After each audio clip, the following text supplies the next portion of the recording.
ഫെബ്രുവരി 28-ന് ഇറാന്റെയും അമേരിക്കയുടെയും സംയുക്ത ആക്രമണത്തിൽ വധിക്കപ്പെട്ട ഇറാന്റെ പരമോന്നത നേതാവ് ആയത്തുള്ള അലി ഖമനയുടെ സംസ്കാര ചടങ്ങുകളാണ് ലോകത്തെ അങ്ങോട്ട് ആനയിക്കുന്നത്. സംസ്കാരത്തിനെത്തുന്ന ജനങ്ങളുടെ ബാഹുല്യം, പങ്കെടുക്കുന്ന ലോക നേതാക്കളുടെ സാന്നിധ്യം, ഇറാൻ പ്രസിഡന്റ് ഉൾപ്പെടെ ഭരണ നേതൃത്വത്തിലെ പ്രമുഖരുടെ പങ്കാളിത്തം, മുജ്തബ ഖമനയുടെ അസാന്നിധ്യം തുടങ്ങിയ വിവിധ ഘടകങ്ങളുണ്ട് സംസ്കാരവുമായി ബന്ധപ്പെട്ട്. ഇതിനൊപ്പം ശക്തമായി പ്രചരിക്കുന്ന ഒരു കിംവദന്തി കൂടിയുണ്ട്. ആയത്തുള്ളയുടെ ശരീരം വഹിക്കുന്ന പെട്ടി ശൂന്യമാണ് എന്ന്. ഇസ്ലാം വിശ്വാസപ്രകാരം മൃതദേഹം എംബാം ചെയ്യാൻ പാടില്ല എന്നതിൽ പിടിച്ചാണ് പ്രചാരണങ്ങൾ ശക്തമാകുന്നത്. രാസവസ്തുക്കൾ ഉപയോഗിച്ചാണ് മൃതദേഹം എംബാം ചെയ്യുന്നത്. അത് ഇറാൻ അനുവദിക്കില്ല എന്നും വാദമുണ്ട്. മൃതദേഹം എങ്ങനെ 3 മാസം സൂക്ഷിച്ചു? അതോ നേരത്തെ ഖബറടക്കം നടത്തിയിരുന്നോ? ഇതൊക്കെയാണ് ചോദ്യങ്ങൾ. കടുത്ത മതവിശ്വാസിയായ ആയത്തുള്ള ഖമനിയുടെ മൃതദേഹം കേടുകൂടാതെ സൂക്ഷിക്കുന്നതിൻ്റെ ഔചിത്യമാണ് പലരും ചോദ്യം ചെയ്യുന്നത്. ആ സാഹചര്യം പരിഗണിച്ചാൽ അന്തിമോപചാരം അർപ്പിക്കാൻ ജനങ്ങൾക്ക് മുന്നിൽ വെച്ചിരിക്കുന്ന പെട്ടിയിൽ ആയത്തുള്ള അലി ഖമനിയുടെ ശരീരം ഉണ്ടാകാൻ സാധ്യതയില്ല എന്നാണ് പ്രചാരണം. ഫെബ്രുവരി 28-ന് കൊല്ലപ്പെട്ട ഇറാന്റെ പരമോന്നത നേതാവായിരുന്ന ഖമനിയുടെ സംസ്കാരം വൈകിയത് ഭൗതികാവശിഷ്ടങ്ങൾ പൂർണ്ണമായി ലഭിക്കാത്തതിനാലാണ് എന്ന ഊഹാപോഹങ്ങളും നേരത്തെ ഉയർന്നിരുന്നു. കോടിക്കണക്കിന് ജനങ്ങൾ ആയത്തുള്ള അലി ഖമനിയുടെ സംസ്കാരത്തിന് എത്തുമ്പോൾ ഇത്തരം കിംവദന്തികൾ പരത്തുന്നതിന് പിന്നിൽ പാശ്ചാത്യ ശക്തികളാണ് എന്ന് ഇറാനിലെ ഷിയ ഭരണകൂടം വിശ്വസിക്കുന്നു. മൃതദേഹം ശീതീകരിച്ച് സൂക്ഷിക്കാമെന്നിരിക്കെ ആ സൗകര്യം പോലും ഇറാനിൽ ഇല്ല എന്ന് വരുത്തി തീർക്കാനുള്ള ശ്രമമാണോ എന്നും പലരും സംശയിക്കുന്നുണ്ട്. ശരീരം 125 ദിവസം കേടുപാടുകൾ കൂടാതെ സംരക്ഷിച്ചത് എങ്ങനെയെന്ന കാര്യത്തിൽ ഇറാൻ തന്നെ വ്യക്തത വരുത്തി. ഇസ്ലാം മതവിശ്വാസികളിൽ സുന്നി കർമ്മശാസ്ത്രം മൃതദേഹം എത്രയും വേഗം, അതായത് 24 മണിക്കൂറിനുള്ളിൽ ഖബറടക്കണം എന്ന് നിർദ്ദേശിക്കുന്നു. എന്നാൽ ഷിയ വിശ്വാസപ്രകാരം അനിവാര്യമായ സാഹചര്യങ്ങളിൽ അതിന് ഇളവുകൾ അനുവദിക്കുന്നുണ്ട്.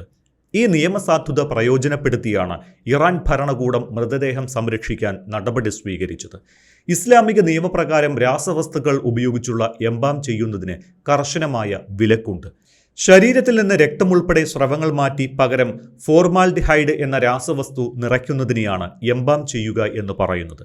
മതനിയമപ്രകാരം എംബാം ചെയ്യുന്നത് നിഷിദ്ധമായതിനാൽ മൃതദേഹം അതീവ സുരക്ഷാ സംവിധാനങ്ങളുള്ള ശീതീകരണ അറകളിൽ സൂക്ഷിച്ചു. 2 മുതൽ 4 ഡിഗ്രി തണുപ്പിൽ നിരന്തരമായി ശീതീകരിച്ചാണ് ആയത്തുള്ള അലി ഖമനയുടെ മൃതദേഹം 125 ദിവസവും സൂക്ഷിച്ചത്. മൃതദേഹം ഒരിടത്തും ഖബറടക്കുകയോ മറ്റൊരിടത്തേക്ക് മാറ്റുകയോ ചെയ്തിട്ടില്ല എന്ന് സംസ്കാര ചടങ്ങുകൾക്കായുള്ള പ്രത്യേക സമിതി വക്താവ് ഇമാൻ അത്താർഷാദെ വ്യക്തമാക്കിയിട്ടുണ്ട്. യുദ്ധ സാഹചര്യങ്ങളെ തുടർന്ന് രാജ്യം നേരിട്ട സുരക്ഷാ വെല്ലുവിളികളാണ് അന്ത്യകർമ്മങ്ങൾ വൈകാൻ കാരണമായത്. ആയത്തുള്ള ഖമനിയുടെ മൃതദേഹത്തിനൊപ്പം വധിക്കപ്പെട്ട ബന്ധുക്കളായ 4 പേരുടെ ശരീരവും ശീതീകരിച്ചാണ് സൂക്ഷിച്ചത്. ആയത്തുള്ള അലി ഖമനിയുടെ മകൾ, മരുമകൾ, പേരക്കുട്ടി എന്നിവരെയും ഖമനിയ്ക്കൊപ്പം ഖബറടക്കും. കഴിഞ്ഞ മാസം ഒപ്പുവെച്ച താൽക്കാലിക സമാധാന ഉടമ്പടിക്ക് ശേഷമാണ് സംസ്കാര ചടങ്ങുകൾ ആരംഭിച്ചത്. ഇക്കാര്യങ്ങളെല്ലാം പരസ്യമായി പറഞ്ഞിട്ടും വീണ്ടും കിംവദന്തികൾ ശക്തമാക്കുന്നത് സംസ്കാരത്തിലൂടെ ഇറാന് ലഭിക്കുന്ന പ്രാധാന്യത്തെ ഇല്ലാതാക്കാനുള്ള ശ്രമമായി തള്ളിക്കളയുകയാണ് ഇറാനിയൻ ജനതയും. ആയത്തുള്ള അലി ഖമനിയുടെ സംസ്കാര ചടങ്ങുകൾ തുടങ്ങിയത് വെള്ളിയാഴ്ചയാണ്. സംസ്കാരം മാർച്ചിൽ നടത്താൻ നിശ്ചയിച്ചിരുന്നുവെങ്കിലും യുദ്ധം കാരണം നീണ്ടുപോയി. ശനി, ഞായർ ദിവസങ്ങളിൽ ടെഹ്റാനിലായിരുന്നു പൊതുദർശനവും പ്രാർത്ഥനാ ചടങ്ങുകളും. ഇന്നലെയും ഇന്നും മൃതദേഹം വഹിച്ചുള്ള വിലാപയാത്ര ഖൂം നഗരത്തിലേക്ക് നീങ്ങുകയാണ്. നാളെ വിമാനമാർഗം ഇറാഖിലേക്ക് കൊണ്ടുപോയി നജഫിൽ പൊതുദർശനത്തിന് വയ്ക്കും. തുടർന്ന് ഷിയ പുണ്യസ്ഥലമായ കർബലയിൽ പൊതുദർശനവും പ്രാർത്ഥനാ ചടങ്ങുകളും നടത്തും. ഇതിനുശേഷമാണ് ഇറാനിലേക്ക് തിരിച്ചു കൊണ്ടുവരുന്നത്.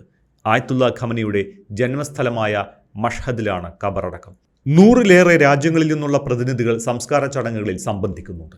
കൂടുതൽ പേരും വെള്ളിയാഴ്ചത്തെ ചടങ്ങിലാണ് സംബന്ധിക്കുക. 1 കോടിയിലേറെ ആളുകൾ പങ്കെടുക്കുമെന്നാണ് കരുതുന്നത്.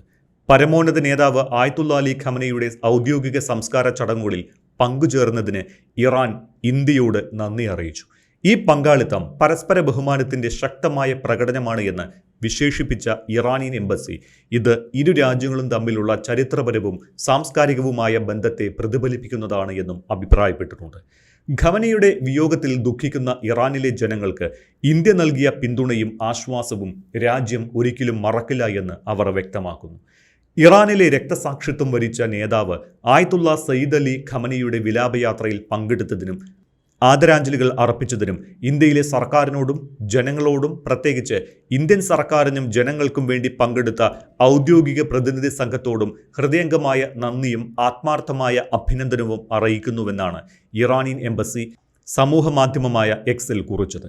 Bihar governor lieutenant general retired Syed Ata Hasnain, വിദേശകാര്യ സഹമന്ത്രി പബിത്ര മാർഗരിറ്റ, മറ്റ് സർക്കാർ പ്രതിനിധികളും വിവിധ മതനേതാക്കളും അടങ്ങുന്ന ഉന്നതതല ഇന്ത്യൻ സംഘം കഴിഞ്ഞ വെള്ളിയാഴ്ച തന്നെ ടെഹ്റാനിൽ എത്തിയിരുന്നു. കോൺഗ്രസ് നേതാവ് സൽമാൻ ഖുർഷിദ്, മുൻ ജമ്മു കാശ്മീർ മുഖ്യമന്ത്രി മെഹബൂബ മുഫ്തി, സിഖ്, ഹിന്ദു, മുസ്ലിം, ക്രിസ്ത്യൻ മതനേതാക്കളും ഇറാനിയൻ പരമോന്നത നേതാവിന് ആദരാഞ്ജലികൾ അർപ്പിച്ചു.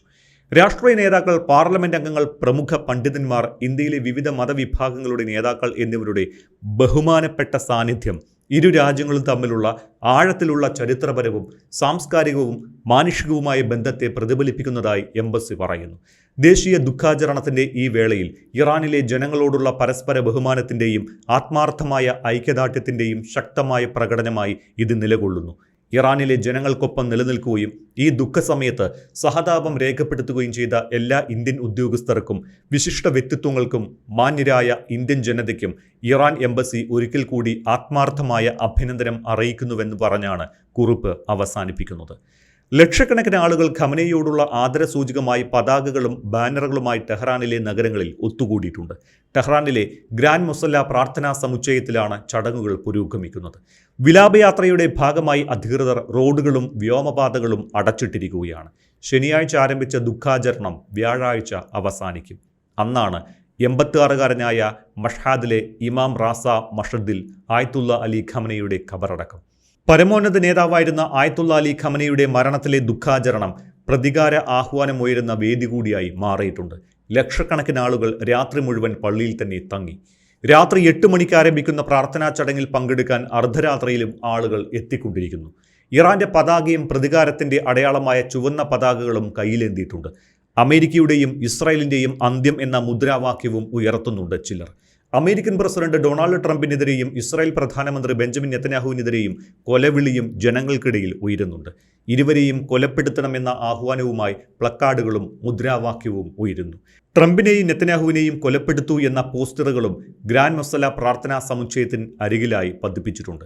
നിങ്ങളുടെ രക്തം കൊണ്ട് ഞങ്ങൾ പ്രതിജ്ഞ ചെയ്യുന്നു, ട്രംപിന്റെ കൊലപാതകം ഞങ്ങളുടെ ഉത്തരവാദിത്വമാണ് എന്ന് പ്രാർത്ഥനകൾക്ക് മുൻപ് പരിപാടിയുടെ മുഖ്യാതിഥിയായിരുന്ന കവി മുഹമ്മദ് റൂസി ഉച്ചഭാഷണിയിൽ കൂടി ജനക്കൂട്ടത്തോട് പറഞ്ഞു.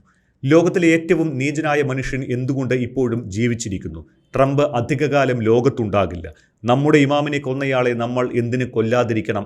അങ്ങനെ ചെയ്തില്ല എങ്കിൽ അത് അനാദരവായി മാറും എന്നൊക്കെയാണ് മുഹമ്മദ് റൂസി വിവാദ പ്രസ്താവന നടത്തിയിരിക്കുന്നത്.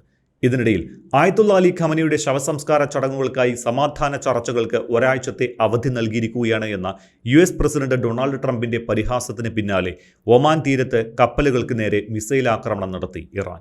തന്ത്രപ്രധാനമായ ഹോർമൂസ് കടലിടുക്കിലൂടെ കടന്നുപോകുകയായിരുന്ന വാണിജ്യ കപ്പലുകൾക്ക് നേരെ ഇറാന്റെ റവല്യൂഷണറി ഗാർഡ് കുറഞ്ഞത് 2 മിസൈലുകളെങ്കിലും തൊടുത്തുവിട്ടതായി US ഉദ്യോഗസ്ഥനെ ഉദ്ധരിച്ച് പ്രമുഖ വാർത്താ വെബ്സൈറ്റായ ആക്സിയോസ് റിപ്പോർട്ട് ചെയ്തിട്ടുണ്ട്. ആക്രമണത്തിൽ 2 കപ്പലുകൾക്ക് കേടുപാടുകൾ സംഭവിച്ചതായാണ് വിവരം. എങ്കിലും ആളപായമൊന്നും റിപ്പോർട്ട് ചെയ്തിട്ടില്ല.